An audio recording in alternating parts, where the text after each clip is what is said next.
with RJ Anusha.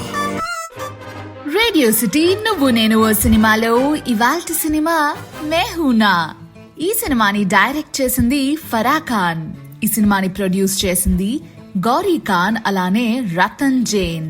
ఈ సినిమాలో ఎందరో గొప్ప నటులు యాక్ట్ చేయడం జరిగింది. షారుఖ్ ఖాన్ గారు, సుష్మితా సేన్ గారు, సునీల్ శెట్టి గారు, అమృతారావు గారి వంటి వారు ఎందరో.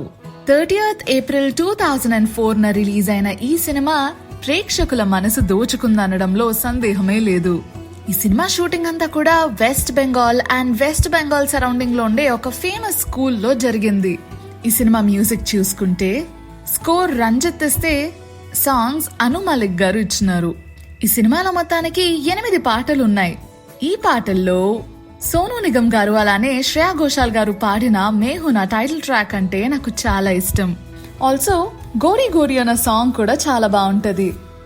సినిమాలోకి వచ్చేస్తే ఇండియా అండ్ పాకిస్తాన్ మిలాప్ అనే ఒక ప్రాజెక్ట్ లాంచ్ చేస్తుంది.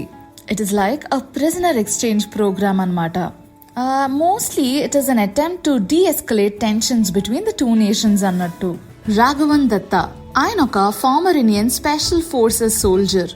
ఒక ప్రెస్ కాన్ఫరెన్స్ లో ఒక చిన్న ఇష్యూ అయితే జరుగుతుంది. రాఘవన్ అయితే ఒక మిలిటెంట్ గ్రూప్ నడుపుతారు with former comrade captain Khan, వెరన్ 2 దేశాల మధ్య శాంతిని నెలకొల్పడానికి.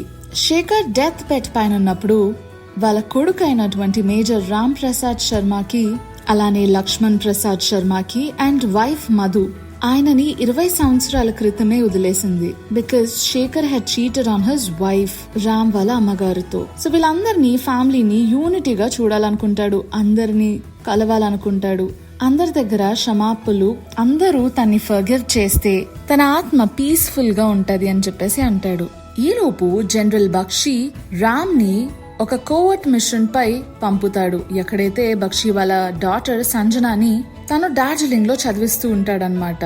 రామ్ కొంచెం హెసిటెంట్ గా ఉంటాడు కానీ తను ఒప్పుకుంటాడు. ఎందుకంటే వాళ్ళ తమ్ముడైనటువంటి లక్ష్మణ్ కూడా డార్జిలింగ్ లో ఉండే అదే కాలేజ్ లో చదువుతాడు. సో జనరల్ బక్షి ఏమంటారంటే రామ్ ఒక స్టూడెంట్ గా వెళ్ళమంటారు. ఎందుకంటే ఒక టీచర్ గా వెళ్తే సంజనాతో ఒక మంచి టైం స్పెండ్ చేయడం అయితే అవ్వదు. యాజ్ అ ఫ్రెండ్ గా అయితే తను ఏం చేస్తుంది తనతోటే ఉండొచ్చు అనే ఒక ప్లాన్ అన్నమాట. బట్ ఇక్కడ చూస్తే Ram finds it really tough to adjust to college life. ఎందుకంటే వాళ్ళందరికన్నా పెద్దవాడు కాబట్టి. సంజనాని అలానే తన లవ్ ఇంట్రెస్ట్ అయినటువంటి లక్కీని కూడా కలుస్తాడు. కానీ వాళ్ళిద్దరూ తన గురించి తెలుసుకోవాలనుకోరు. ఒక కాలేజ్ స్టూడెంట్ రామ్ కి హెల్ప్ చేస్తారు కంప్యూటర్ ని హ్యాక్ చేసి లక్ష్మణ్ ఐడెంటిటీ గురించి తెలుసుకోవడానికి. తర్వాత తెలిసింది ఏంటంటే సంజన లవ్ ఇంట్రెస్ట్ అయినటువంటి లక్కీ ఎవరో కాదు, లక్ష్మణ్ అని చెప్పేసి.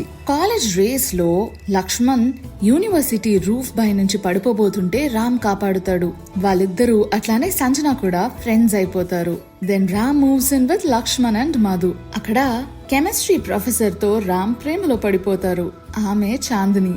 While Lakshman falls in love with Sanjana. After Ram and Chandini give her a makeover, ఒక పార్టీలో రాఘవన్ చాందిని కిడ్నాప్ చేయాలనుకుంటాడు. కానీ రామ్ సేవ్ చేస్తాడు. ఆ రోజు చాలా ఇష్యూ అయిన తర్వాత సంజన ఇంకా చాందిని రామ్ యొక్క ట్రూ ఐడెంటిటీని డిస్కవర్ చేస్తారు. Raghavan reveals Ram's true identity to Lakshman and his mother. ఇది విన వెంటనే లక్ష్మణ్ అండ్ మధు చాలా కోప్పడతారు. ఆ తర్వాత సినిమా ఏమై ఉంటది, సరేలే ఇంకా ఆయన డెత్ బెడ్ మీద ఉన్నాడు కదా అని ఒప్పుకొని వెళ్తారా, లేదు అంటే ససేమరా మేము వెళ్ళమంటే వెళ్ళమన్నట్టు ఇక్కడే ఉంటారా, అసలు ఆ రామ్ తో మళ్ళీ మాట్లాడతారా, చాందినికి రామ్ కి మధ్య ఏమై ఉంటది, ఇవన్నీ తెలుసుకోవాలంటే సినిమాని రిపీట్ చేసుకోవాల్సిందే. ఇదబ్బా నువ్వు నేను ఓ సినిమాలో ఇవాల్టి సినిమా మెహూనా.